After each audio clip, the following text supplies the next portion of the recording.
শেষ হইল নিষেধাজ্ঞা, কিন্তু জেল জরিমানা দিয়েও মাছ ধরা নতুন বিরত রাখা না যায় জেলে অলরে। সরকারি নির্দেশনায় 4 অক্টোবর 25 তারিখ পর্যন্ত 22 দিন আছিল জাটকা আহরণ, বিপণন, পরিবহন ও মজুত উদ্দি হরা নিষেধাজ্ঞা।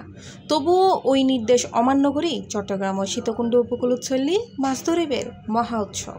শত শত জেলে দিন রাত অবাধে ডিমওয়ালা মাইলি শিকার করছি। সেন্টের নদী জুড়ি চলের মাছ ধরিবের প্রতিযোগিতা এন্ড আইন শৃঙ্খলা বাহিনী ব্যস্ত অভিযানত। এক মিক্কে অভিযান, অন্য মিক্কে অবাধে মাছ ধরন। উপজেলা মৎস্য অধিদপ্তরের নিয়মিত অভিযানত টনে টনে মা ইলিশ জব্দ করা হইল।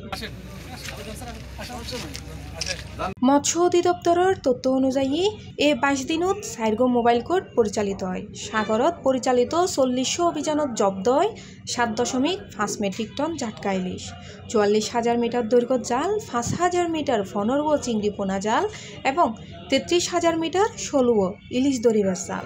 এতে করে ফনর ও বুট মালিকুরে মোট 2,90,000 টাকা জরিমানা করা হয়। 20 জন আটক জেলের মধ্যে 40 জনের 49,000 টাকা জরিমানা আর বাকি 6 জনের বিরুদ্ধে নৌ-পুলিশ 3 মামলা দায়ের করে। মোট জরিমানা আদায় করা হয় প্রায় 3,39,000 টাকা।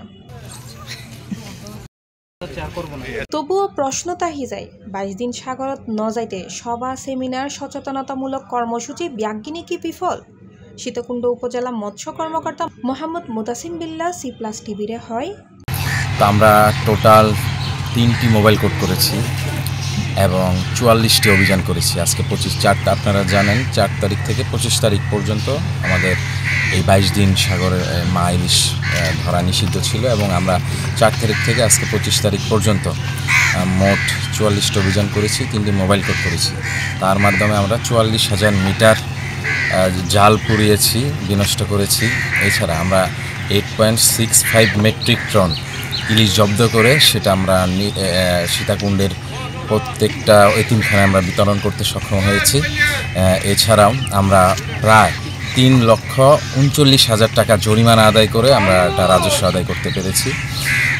আমরা মোটামুটি আপনারা দেখে থাকবেন আজকে অভিযান করে এসেছি এবং সাগরে কোনো নৌকা নেই। শেষ হল নিষেধাজ্ঞা, কিন্তু মাছ রক্ষায় সচেতনতার লড়াই এখনো চলে। C+TV, চট্টগ্রাম।